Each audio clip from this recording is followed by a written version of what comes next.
The end of October is coming closer. It's time to make some spooky art.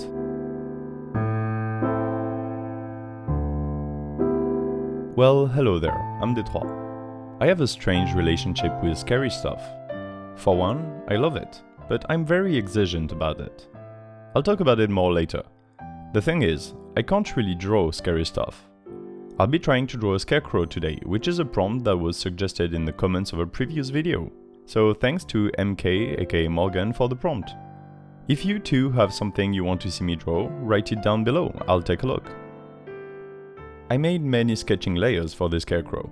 I really wanted to convey the impression of a giant scarecrow towering over the viewer. Did I succeed? I'm not sure. That's my problem with scary stuff, right?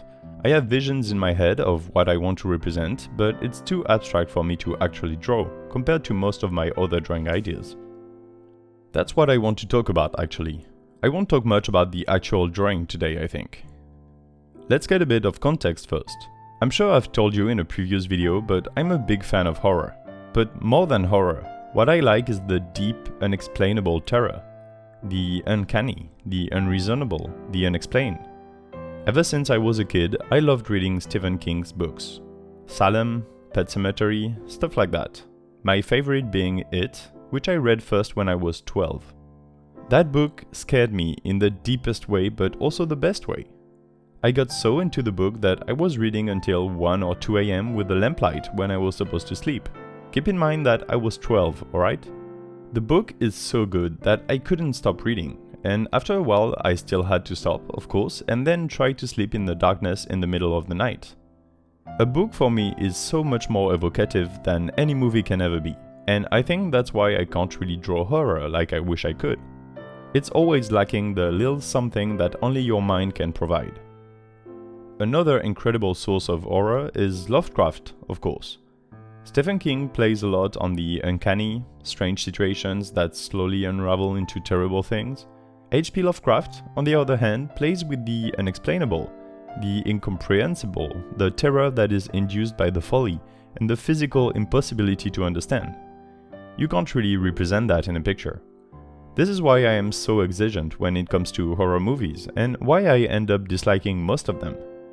I mean, sure, I'll get scared by a lot of films. It's not actually that hard to scare me, but I like it only when it's done right. Take a random big movie like Conjuring or Annabelle or Insidious or The Nun or so many others. Most of them rely on scary context and situations. That and jump scares, which are just annoying at this point. Good horror doesn't need to rely on cheap tricks to make you feel the deep anguish. So stop having characters turn around and suddenly there's something there for half a second. We know it's gonna happen, your pacing is way too obvious. Instead, what works for me is something completely different. I like simple settings, where most of it is right. It needs to start with nothing wrong at all. Take The Shining for example. By the way, I read the book and saw the movie, I won't compare the two, but I'll talk about the movie. The setting is strange because it's a huge hotel with nobody in it, and that by itself is creepy. But there's nothing actually wrong with it. Think about how bad the movie would have been if you were told from the beginning that it's haunted. But no, there's a normal setting, and then you have unexplained elements that shouldn't be there, like the twin girls' apparitions, the barman, etc. It's only scary if you have a scale of reference. Something as simple as a guy behind the bar of an empty hotel is really uncanny because the setting is normal otherwise. But if you start the movie saying that a house is haunted, then I'm obviously expecting to see something paranormal. Whatever you throw at me, I won't really care. For me, terror is something that builds over time. This is why it's so hard to convey in a picture or a drawing. A concept is scarier than a visual asset because your mind is the most powerful tool to turn something scary. A concept like Backrooms is scary, but a video game about it isn't. You need to let your mind try to fill the voids in the information you're given. However, when the information is incomplete, then your mind can't fill the void, and that's when the terror starts. You lose all control over something because you don't understand it.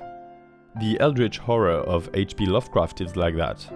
You are told things that don't make sense, and you know you can't make it make sense. You have this feeling of having no control over it. It's like an earthquake. You can know about it, but you still can't do anything about it when it happens. You're powerless in front of it. Even without any paranormal aspect, you can make something truly terrifying in my opinion. I can think of a few examples at the top of my head, like Jessie. Jessie is a book by Stephen King in which the main character, Jessie, has gone to a lake cabin for a weekend with her husband. For kinky purposes, the husband ties her to the bed, but then he dies of a heart attack. So she is stuck, tied to a bedpost, alone with her dead husband, and there is nothing she can do. Now, that's a terrifying prompt.